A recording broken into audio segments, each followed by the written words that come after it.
அல்லாஹு அல்லாஹு அல்லாஹு அல்லாஹ் அல்லாஹு அல்லாஹ்.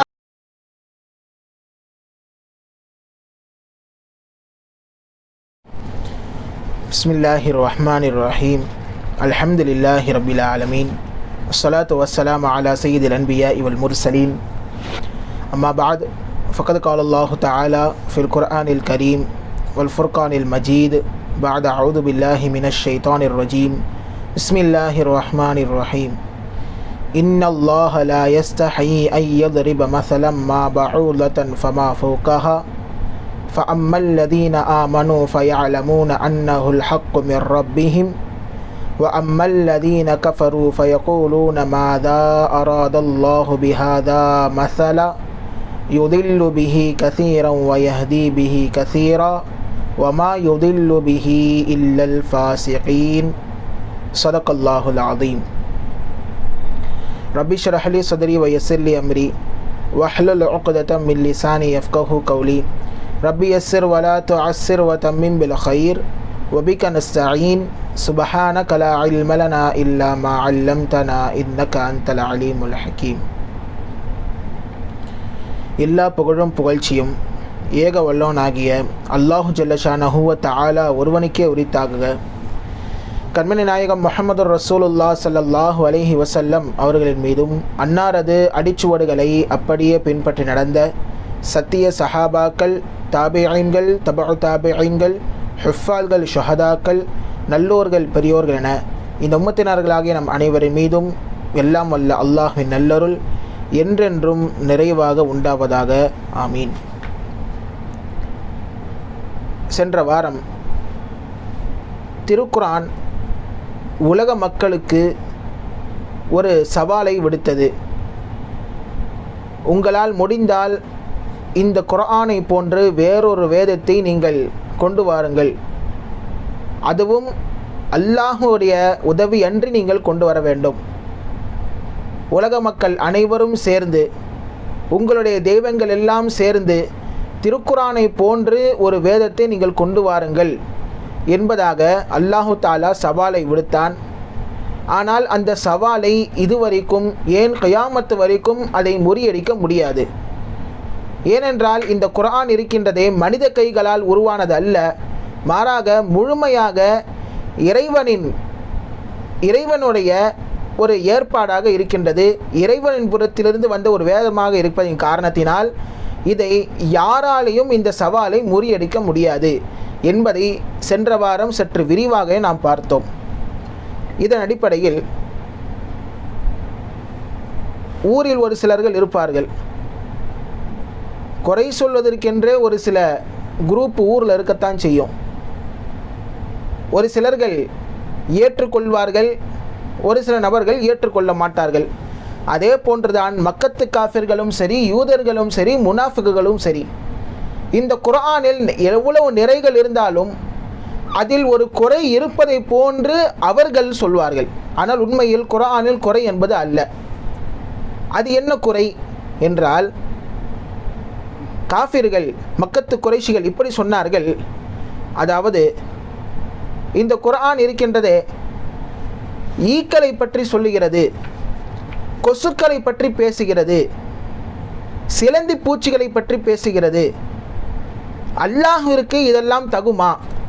ரொம்ப தாழ்ந்த வஸ்துக்களை அல்லாஹு தஆலா பேசி வருகிறானே, ஏன் அல்லாஹு தஆலா உயர்ந்த வஸ்துக்களை பேசாமல் கொசு, ஈ, சிலந்தி போன்ற வஸ்துக்களை, போன்ற விலங்குகளை, போன்ற பூச்சிகளை பற்றி ஏன் பேசுகிறான்? இது எங்களுக்கு புரியவே இல்லையே. இது எப்படி ஒரு வேதமாக இருக்கும்? இறைவன் புறத்திலிருந்து வந்த எப்படி ஒரு வேதமாக இருக்கும்? இது முஹம்மது தான் எழுதி சொல்லுகிறார், முஹம்மது தான் இதை ஏற்றுகிறார் என்பதாக மக்கத்து காஃபிர்கள் சொல்லலானார்கள். ஆகையால் அல்லாஹு தாலா இந்த வசனத்தை இறக்குகிறான். அதுதான் தற்பொழுது தங்களுக்கு முன்னால் வாசிக்கப்பட்ட வசனம். இன்னல்லாஹ லா யஸ்தஹயி ஐ யضرب مثلا ما بعوضة فما فوقها. நிச்சயமாக அல்லாஹு தாலா லா யஸ்தஹயி, வெட்கப்பட மாட்டான், ஐ யضرب مثلا ما بعوضة فما فوقها. அவன் ஒரு உதாரணத்தை சொல்வதற்காக வேண்டி, ஒரு கொசுவை வைத்து அவன் உதாரணம் சொல்லுவான், அல்லது அதையும் விட மேலாக ஒரு விலங்கை வைத்து ஒரு உதாரணத்தை சொல்லுவான். அப்போ இந்த உதாரணம் இருக்கின்றதே, ஃபஅம்மல்லதீன ஆமனூ ஃபயஅலமூன அன்னஹுல் ஹக்கு மிர் ரப்பிஹிம், இந்த உதாரணத்தை வைத்து ஈமான் கொண்ட விசுவாசிகள் இருக்கின்றார்களே, இது தன் ரப்பின் புறத்திலிருந்து வந்த ஒரு உண்மையான ஒரு விஷயம் என்பதை அவர்கள் ஏற்றுக்கொள்வார்கள். ஆனால் அம்மல்லதீன கஃபரு, நிராகரிப்பவர்கள் இருக்கின்றார்களே, ஃபயகூலூன மாதா அராதல்லாஹு பிஹாதா மஸலா, இந்த உதாரணங்களை கொண்டு அல்லாஹு தஆலா என்ன நாடுகிறான் என்று சொல்லி அவர்கள் கேள்விக்கு உள்ளாக்குவார்கள். அல்லாஹு தஆலா சொல்லுகிறான், யுதில்லு பிஹி கஸீரன் வ யஹ்தி பிஹி கஸீரா, இந்த உதாரணங்களை வைத்து அல்லாஹு தாலா அதிகமானவர்களை வழிகெடுக்கவும் செய்கின்றான். வயஹ்தி பிஹி கஸீரா, அதிகமானவர்களை நேர்பாதையில் செலுத்தவும் வைக்கின்றான். வமா யுலில்லு பிஹி இல்லல் ஃபாஸிகீன், ஃபாஸிகீன்களை தவிர, பாவிகளை தவிர வேறு யாரும் வழிகெடுக்க முடியாது, அதாவது வழிகெட்டு போக முடியாது என்பதாக அல்லாஹு தாலா திருக்குரானுடைய சூரத்துல் பக்ராவின் 26வது வசனத்தில் பேசுகிறான். ஆக இந்த வசனம் இந்த ஒரு நோக்கத்திற்காக வேண்டிதான் அல்லாஹு தாலா இறக்கினான். அல்லாஹு தாலா ஹக்கை சொல்வதற்கு வெட்கப்பட மாட்டான். அல்லாஹ் நம்மை போன்ற அல்ல. சத்தியத்தை பேச வேண்டும் என்று நாம் நினைத்தால் ஒரு சில சந்தர்ப்பங்களில் பேச முடியாது. இதனால் தான் ரசூலுல்லாஹி ஸல்லல்லாஹு அலைஹி வஸல்லம் அவர்கள் இப்படி நமக்கு சொன்னார்கள், ஒரு தவறு நடக்கிறது என்று சொன்னால் அந்த தவறை உங்களால் தட்டி கேட்க முடியும் என்று சொன்னால், கையால் தடுக்க முடியும் என்று சொன்னால், நீங்கள் கையால் அந்த தவறை நீங்கள் தடுங்கள். அல்லது உங்கள் கைகளால் தடுக்க முடியவில்லை, அதற்கு நீங்கள் சக்தி பெறவில்லை என்று சொன்னால், ஃபஇல்லம் யஸ்ததி, உங்களுக்கு அதனுடைய சக்தி இல்லை என்று சொன்னால், ஃபபியதி ஃபபிலிசானி, நீங்கள் என்ன செய்யுங்கள், நாவால் நீங்கள் அந்த தவறை தடுங்கள்.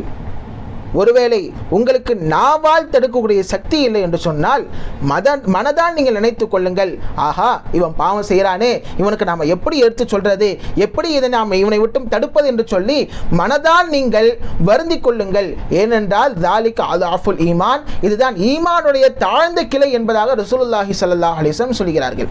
ஆக நாம் ஹக்கை சொல்வதற்கு, சத்தியத்தை சொல்வதற்கு நாம் வெட்கப்படலாம் ஒரு சில சந்தர்ப்பங்களில். ஆனால் அல்லாஹு தாலா சத்தியத்தை சொல்வதற்கு வெட்கப்பட மாட்டான் என்று அல்லாஹு தாலாவே திருக்குரானில் சொல்கிறான்.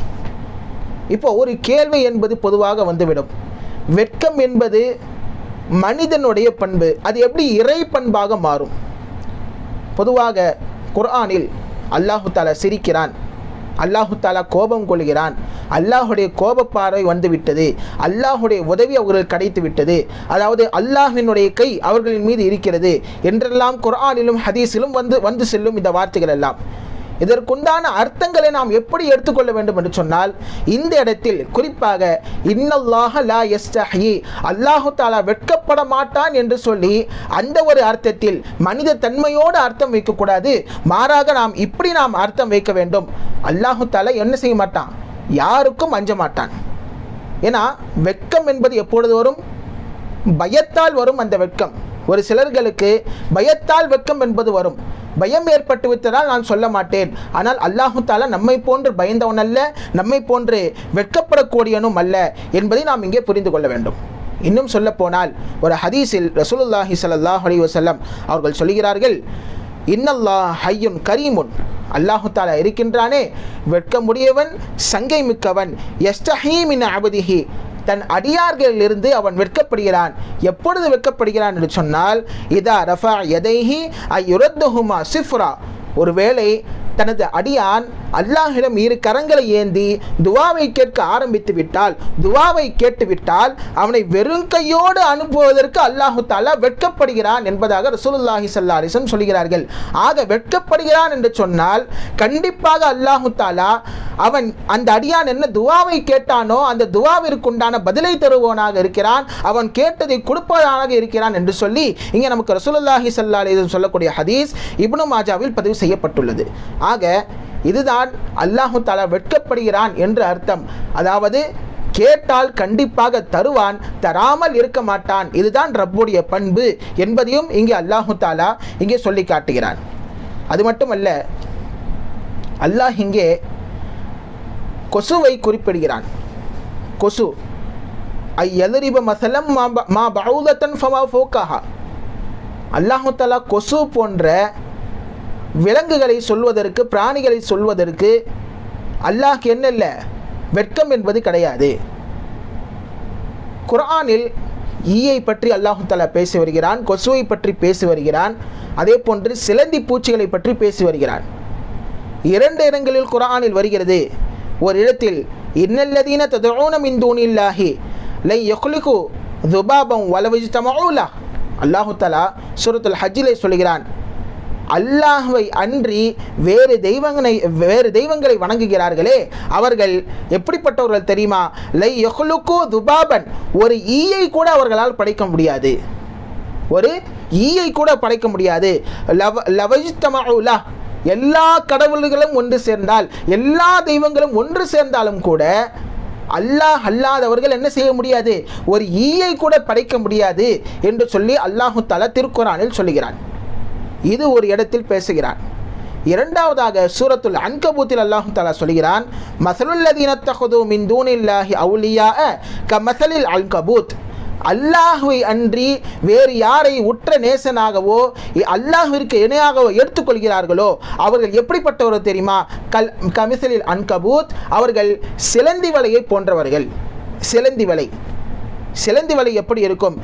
சிலந்தி எப்படி இருக்கும் என்று சொன்னால், இத்தஹதத் பைத்தன், அது வீட்டை கட்டும், வ இன்ன அவுஹனல் புயூத்தி ல பைத்துல் அன்கபூத், பலகீனமான வீடுகளிலேயே மிகவும் பலகீனமான வீடு சிலந்தி கட்டக்கூடிய வீடு தான், சிலந்தி கட்டக்கூடிய அந்த வலைதான் என்று அல்லாஹு தஆலா சொல்லுகிறான். எப்படி சிலந்தி கட்டக்கூடிய வலை மிகவும் பலகீனமாக இருக்கின்றதோ அதே போன்று அவர்கள் அல்லாஹ்விற்கு இணையாக வைத்து வணங்கக்கூடிய கடவுளர்களும் பலகீனமானவர்கள் என்று சொல்லி அல்லாஹு தஆலா சொல்லி காட்டுகிறான்.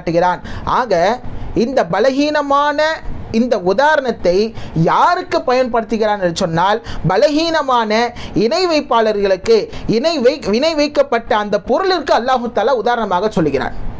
ஆக இதை வைத்து நாம் அல்லாஹ்விடம் கேள்வி கேட்க முடியாது, அல்லாஹ் இதை வைத்து என்ன நாடுகிறான் என்று சொல்லி. ஒருவேளை அல்லாஹ் என்ன நாடுகிறான் என்று சொல்லி கேள்வி கேட்டால் அப்பொழுதுதான் இந்த ஒரு பதிலே அல்லாஹ் தஆலா சொல்கிறான், யுதில்லு பிஹி கஸீரன் வ யஹ்தி பிஹி கஸீரா.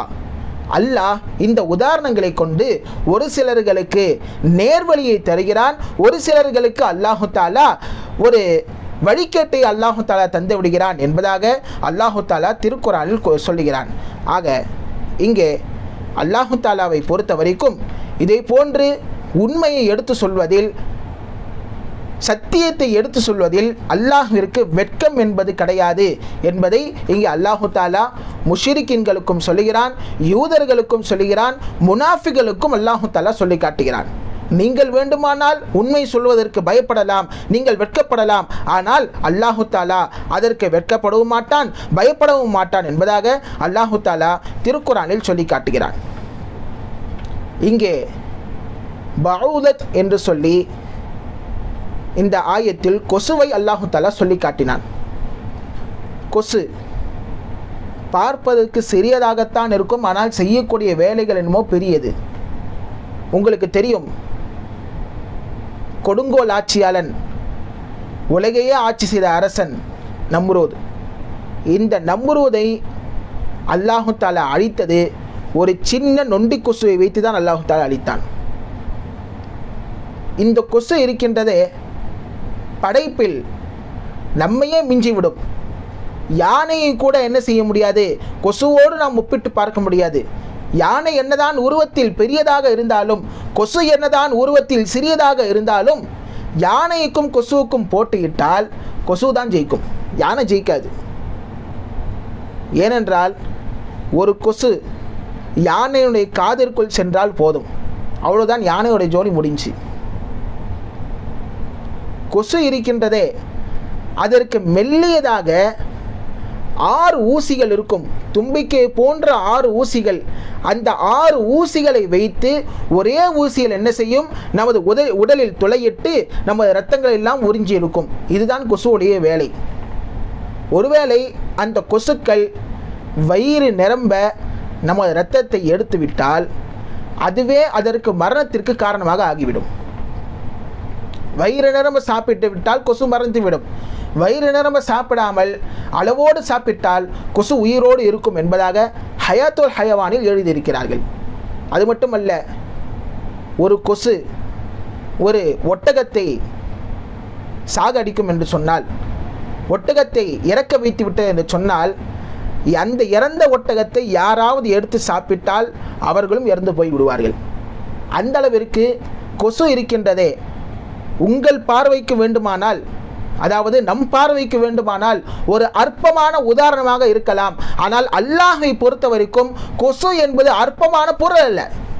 ஏனென்றால் ஹதீஸில் ரசூலுல்லாஹி ஸல்லல்லாஹு அலைஹி வஸல்லம் அவர்கள் சொல்கிறார்கள், அல்லாஹு தாலாவிற்கு மட்டும் இந்த உலகம் கொசுவோடைய இறக்கைக்கு சமமாக இருந்திருந்தால், கொசுவோடைய இறக்கையின் அளவிற்கு மதிப்பிற்குரியதாக இருந்தால், மா சக்கா மின்ஹு காஃபிரன், ஒரு காஃபிருக்கு கூட அல்லாஹு தாலா தண்ணீரை புகட்டுவதற்கு அல்லாஹு தாலா கொடுத்திருக்கவே மாட்டான். ஒரு கொசு அளவிற்கு என்ன இல்லை, அல்லாஹ்விற்கு இந்த உலகம் சமம் என்பது கிடையாது. ரெக்கை எவ்வளோ சின்னதாக இருக்கும், அந்த ரெக்கை அளவிற்கு, கொசுவின் ரெக்கை அளவிற்கு கூட இந்த உலகம் என்பது அல்லாஹ்விற்கு நிகர் இல்லை, அல்லாஹ்விற்கு ஒரு மதிப்பிற்குரியதாக இல்லை. எனவே தான் அல்லாஹு தஆலா என்ன செய்கிறான், காஃபிர்களுக்கு தண்ணீரை புகட்டுகிறான். ஆக இந்த உலகத்தை விட சிறந்தது இதுதான், கொசு சிறந்தது. எனவே கொசு என்பது ஒரு அற்பமான உதாரணமாக கிடையாது. உங்களுக்கு வேண்டுமானால் என்ன அல்லாஹு தஆலா கொசுவை பற்றி பேசுகிறானே, என்ன அல்லாஹு தஆலா ஈயை பற்றி பேசுகிறானே, என்ன அல்லாஹு தஆலா சிலந்தி பூச்சிகளை பற்றி பேசுகிறானே என்று சொல்லி உங்கள் மனதில் தோன்றலாம். ஆனால் அல்லாஹை பொறுத்த வரைக்கும் அந்த பொருட்கள் எதுவும் அற்பமானது கிடையாது என்பதாக அல்லாஹு தஆலா திருக்குர்ஆனில் சொல்லி காட்டுகிறான். அது மட்டுமல்ல, இந்த ஈயை பற்றியும் ஒரு செய்தி என்ன தெரியுமா? ஈக்களை பொறுத்த வரைக்கும் நம்மை தொந்தரவு செய்து கொண்டுதான் இருக்கும். அது மட்டுமல்ல, ஈக்கள் இனிப்பான வஸ்துவில் தான் அமரும். எந்த வஸ்துவில் இனிப்பு அதிகமாக இருக்குமோ அந்த வஸ்துக்களில் தான் ஈக்கள் அதிகமாக அமரும். ஒரு முறை கலிஃபா மாமூன் ரஷீத் மிம்பரில் ஏறிக்கொண்டு குத்துபாவை ஓதிக்கொண்டிருந்தார்கள். குத்துபா ஓதிட்டு இருந்தாங்க. குத்துபா ஓதும் பொழுது அவர்கள் கண்களுக்கு அருகில் ஈ வந்து கொண்டு போய் கொண்டே இருந்தது. இப்போ நம்மளே ஈ சுற்றிட்டு இருந்துச்சுன்னா விரட்டி விடுவோமோ இல்லையா? அதே போன்றுதான் குத்துபா செய்கிறார். மிம்பரில் ஏறிக்கொண்டு குத்துபாவை ஓதிக்கொண்டு இருக்கிறார். அந்த நேரத்தில் ஈ வந்து அவரை தொந்தரவு செய்கிறது. கண்களுக்கு அருகில் வந்து அமர்கிறது. அதை தட்டியும் விரிகிறார். 2-3 தட்டி விட்டார். வேக வேகமாக குத்துபாவை ஓதிவிட்டு தொழுது முடித்து விட்டு நேராக அபூ ஹுதைல் என்ற ஒரு ஆலிமை அழைத்தார். அழைத்து கலிஃபா மாமூன் ரஷீத் பாதுஷா கேட்கிறார்கள், அல்லாஹு தஆலா ஏன் இந்த ஈக்களை படைத்தான்? ரொம்ப தொல்லை பண்ணிக்கிட்டே இருக்குதே, எதற்காக வேண்டி அல்லாஹ் இந்த ஈக்களை படைத்தான் என்று கேட்கும் பொழுது அதற்கு அபூ ஹுதைல் என்ற அந்த ஆலிம் பதில் சொன்னார்கள், அல்லாஹ் ஏன் தெரியுமா ஈயை படைத்தான்? அல்லாஹ் ஈயை படைத்த நோக்கம் தீய ஆட்சியாளர்களுக்கு ஒரு படிப்பணியாக இருக்க வேண்டும் என்பதற்காக வேண்டி அல்லாஹு தஆலா இந்த ஈக்களை படைத்தான் என்று சொல்லி அபூ ஹுதைல் என்ற ஆலிம் பதில் சொன்னார்கள். இதை கேட்ட கலிஃபா மாமூன் ரஷீத் அவர்கள், நீங்கள் உண்மையே சொன்னீர்கள் என்று சொல்லி பதில் மொழிந்தார்கள் என்பதை நாம் இங்கே பார்க்க முடியும். அது மட்டுமல்ல, நிறைய உதாரணங்களை நாம் இங்கே சொல்லலாம்.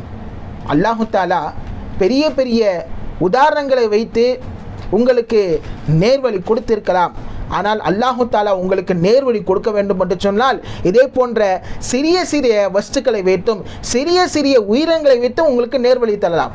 அல்லாஹ் நாடினால் பெரிய பெரிய வஸ்துக்களை வைத்து உங்களை வழிகெடுக்கவும் செய்யலாம். அல்லாஹ் நாடினால் சிறிய சிறிய இந்த உயிரினங்களை வைத்து உங்களை வழிகெடுக்கவும் செய்யலாம் என்று சொல்லி இங்கே அல்லாஹு தஆலா திருக்குர்ஆனில் சொல்லி காட்டுகிறான்.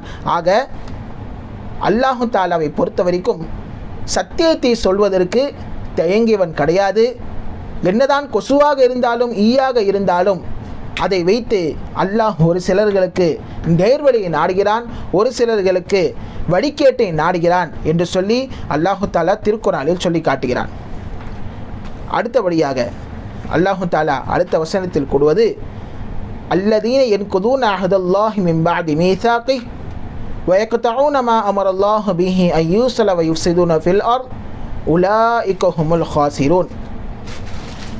பாவிகளாகிய அவர்கள், அல்லதீன யன்குதூன அஹ்தல்லாஹி மின் பஅதி மீசாகிஹி, அல்லாஹ்வின் உடன்படிக்கையை அதை உறுதி செய்த பின்னரும் முறித்து விடுகிறார்கள். அப்படி முறித்தவர்கள் பாவிகள். இன்னும் வயக்தஊன மா அமரல்லாஹு பிஹி அய்யூஸல யுஃப்ஸிதூன ஃபில் அர்த், எதனை இணைக்க வேண்டும் என்று சொல்லி அல்லாஹு தஆலா ஏவி இருக்கிறானோ அதை துண்டித்தும் விடுகிறார்கள். இன்னும் இவர்கள் வயுஃப்ஸிதூன ஃபில் அர்த், பூமியில் விஷமஞ்சைகளை எல்லாம் செய்து கொண்டு இருக்கிறார்கள். உலாஇக ஹுமுல் ஹாசிரூன், இவர்கள் தாம் நஷ்டவாளிகள் என்று சொல்லி அல்லாஹு தஆலா சொல்லி காட்டுகிறான். இங்கே யாரை அல்லாஹு தஆலா சொல்லுகிறான் என்று சொன்னால், முதலாவதாக பொதுவாக அனைத்து மனிதர்களையும் அல்லாஹு தஆலா சொல்லுகிறான். என்ன? அல்லாஹ்விடத்தில் ஒப்பந்தத்தை நாம் எடுத்தோம். அல்லதீன யன்குதூன அஹதுல்லாஹி மின் பஅதி மீசாகிஹ், அல்லாஹ் நம்மிடத்தில் ஒரு உறுதிமொழியை எடுத்தான், நாமும் அந்த உறுதிமொழியை ஏற்றுக்கொண்டோம். என்ன?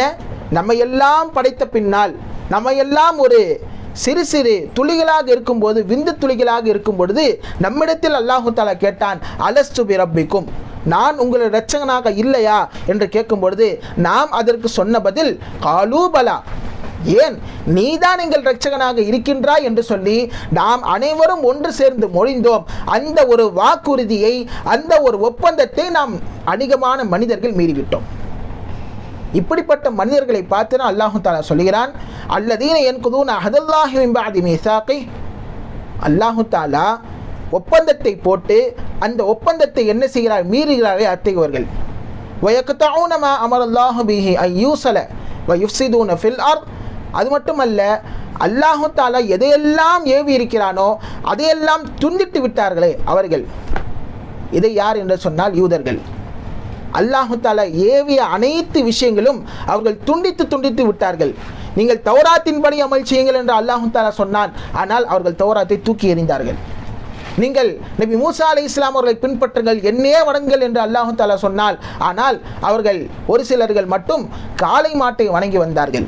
சனிக்கிழமை முழுவதும் நீங்கள் இபாதத்தை செய்ய வேண்டும், என்னையே நீங்கள் வணங்க வேண்டும், வேறு எந்த வேலையும் நீங்கள் செய்யக்கூடாது என்று அல்லாஹு தஆலா ஏவி இருக்க, அவர்கள் ஐலாவாசிகள் என்ற ஒரு கூட்டம் அல்லாஹ்விற்கு முழுமையாக அந்த நேரத்தில் மாறு செய்தார்கள். அவர்களை குரங்குகளாகவும் பன்றிகளாகவும் அல்லாஹு தஆலா மாற்றினான் என்பதை இங்கே அல்லாஹு தஆலா சொல்லி காட்டுகிறான். ஆக இப்படிப்பட்டவர்கள் எப்படி தெரியுமா?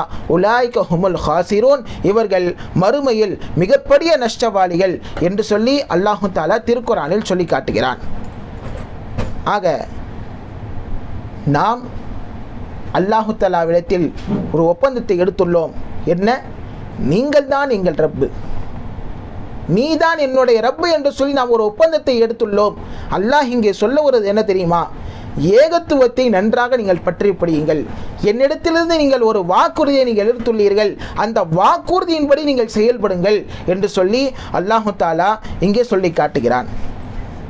அடுத்தபடியாக அல்லாஹு தஆலா கேட்கிறான், கைஃப தக்ஃபுரூன பில்லாஹி வ குன்தும் அம்வாத்தன் ஃபஅஹ்யாக்கும் சும்ம யுமீத்துக்கும் சும்ம யுஹ்யீக்கும் சும்ம இலைஹி துர்ஜஊன். அல்லாஹு தஆலா ஒட்டுமொத்த மனித சமுதாயத்தையும் பார்த்து அல்லாஹு தஆலா கேள்வியை கேட்கிறான். கைஃப தக்ஃபுரூன பில்லாஹ், நீங்கள் அல்லாஹ்விற்கு எப்படி நீங்கள் அல்லாஹ்வை நிராகரிப்பீர்கள்? வ குன்தும் அம்வாத்தன் ஃபஅஹ்யாக்கும், நீங்கள் உயிரற்ற பொருளாக இருந்தீர்கள். ஃபஅஹ்யாக்கும், உங்களை அவன் உயிர்ப்பித்தான். சும்ம யுமீத்துக்கும், உங்களை திரும்பவும் என்ன செய்வான்? மரணிக்க செய்வான். சும்ம யுஹ்யீக்கும், பின்பு உங்களை திரும்பவும் உயிர்ப்பிக்க செய்வான். சும்ம இலைஹி துர்ஜஊன், பின்பு மறுபடியும் நீங்கள் அல்லாஹ்விடமே நீங்கள் மீட்டப்படுவீர்கள். இப்படி இருக்க எப்படி நீங்கள் அல்லாஹ்வை நிராகரிக்கலாம் என்று சொல்லி அல்லாஹு தஆலா ஒட்டுமொத்த மனித சமுதாயத்தையும் பார்த்து ஒரு கேள்வியை அல்லாஹு தஆலா கேட்கிறான். ஆக முதலாவதாக நம்மை அம்வாத்தா, அதாவது மௌத்தாக்கள் என்று சொல்லி அல்லாஹு தஆலா சொல்கிறான். எப்படி நாம் மௌத்தாக்கள்? நாம் ஒன்றுமே இல்லாத விந்து துளியின் மீது தான் நாம் படைக்கப்பட்டிருக்கிறோம்.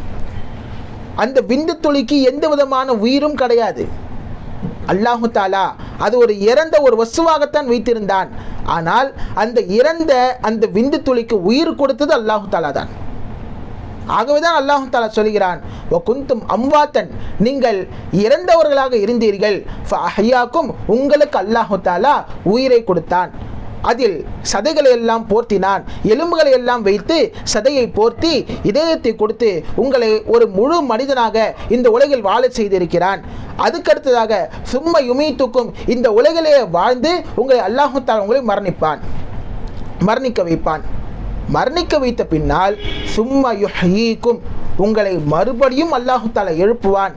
நாளை கியாமத் நாளில் எழுப்புவான். சும்மா இலைஹி துர்ஜாஊன், நீங்கள் அல்லாஹ்விடமே நீங்கள் திரும்பியும் செல்லக்கூடியவர்களாக இருக்கின்றீர்கள், மீட்டப்படக்கூடியவர்களாக இருக்கின்றீர்கள் என்று அல்லாஹு தஆலா சொல்கிறான். இப்படி இருக்க நீங்கள் எப்படி அல்லாஹு தஆலாவை நீங்கள் மறுக்க முடியும் என்பதாக அல்லாஹு தஆலா திருக்குரானில் இங்கே சொல்லி காட்டுகிறான். எனவே நீங்கள் என்னையே வணங்குங்கள், எனக்கு இணையாக நீங்கள் யாரையும் ஆக்காதீர்கள் என்று அல்லாஹு தஆலா திருக்குரானில் ஒட்டுமொத்த மனித சமுதாயத்திற்கும் அல்லாஹு தஆலா சொல்லி காட்டுகிறான். அடுத்தபடியாக அல்லாஹு தஆலா சொல்வது சூரத்துல் பக்ராவினுடைய 29வது வசனத்தில், ஹுவல்லதீ ஹலகலக்கும் மா ஃபில் அர்தி ஜமீஆ. இந்த 29வது வசனத்தில் அல்லாஹு தஆலா சொல்லி காட்டுகிறான், மறுபடியும் அவன் செய்த அருட்கொடைகளை இந்த மனிதர்களுக்கு மீண்டும் ஒரு ஞாபகம் ஊட்டுகிறான். என்ன? ஹுவல்லதீ ஹலகலக்கும் மா ஃபில் அர்தி ஜமீஆ. அல்லாஹு தஆலா எப்படிப்பட்டவன் தெரியுமா? ஹலகலக்கும் மா ஃபில் அர்தி ஜமீஆ, இந்த பூமியில் உள்ள அனைத்து வஸ்துக்களும் அல்லாஹு தஆலா உங்களுக்காகத்தான் படைத்தான். ஹதீஸில் ரசூலுல்லாஹி ஸல்லல்லாஹு அலைஹி வஸல்லம் சொல்கிறார்கள், அத்துன்யா ஹுலிகத்து லக்கும், இந்த துன்யா இருக்கின்றதே உங்களுக்காக வேண்டி படைக்கப்பட்டது. வ இன்னமா ஹலக்குத்தும் லில் ஆஹிரா, நீங்கள் ஆகிரத்திற்காக வேண்டி படைக்கப்பட்டிருக்கிறீர்கள். இந்த துன்யாவில் அல்லாஹு தஆலா ஏற்படுத்தி கொடுத்த அனைத்தும், செடிகளாக இருக்கட்டும், மரங்களாக இருக்கட்டும், காற்று, நீர், நெருப்பு, அது மட்டுமல்ல நாம் இருக்கக்கூடிய வீடு, வாசல், சொத்துக்கள், கார், பங்களா போன்ற அனைத்து விதமான வஸ்துக்களும், நமக்கென்று அல்லாஹ் தஆலா கொடுத்திருக்கிற அனைத்து விதமான ரிஸ்க்குகளும் நமக்கு அல்லாஹ் ஏன் கொடுத்திருக்கிறான் என்று சொன்னால் ஆகிரத்துடைய தயாரிப்பிற்காக தான் கொடுத்திருக்கின்றானே தவிர இந்த உலகில் வாழ்வதற்காக வேண்டி அல்ல. இந்த உலகம் நமக்காக வேண்டி அல்லாஹு தஆலா படைத்திருக்கிறான், ஆனால் நம்மை ஆகிரத்திற்காக வேண்டி படைத்திருக்கிறான். எனவே நாம் ஆகிரத்திற்கு நாம் தயாராக வேண்டும். ஒருவருக்கு பொருளாதார வசதி இருந்து சொன்னால் அந்த பொருளாதாரத்தை வைத்து அவர் ஆகிரத்தை தான் தேட வேண்டுமே தவிர உலகத்தை அவர் தேடக்கூடாது.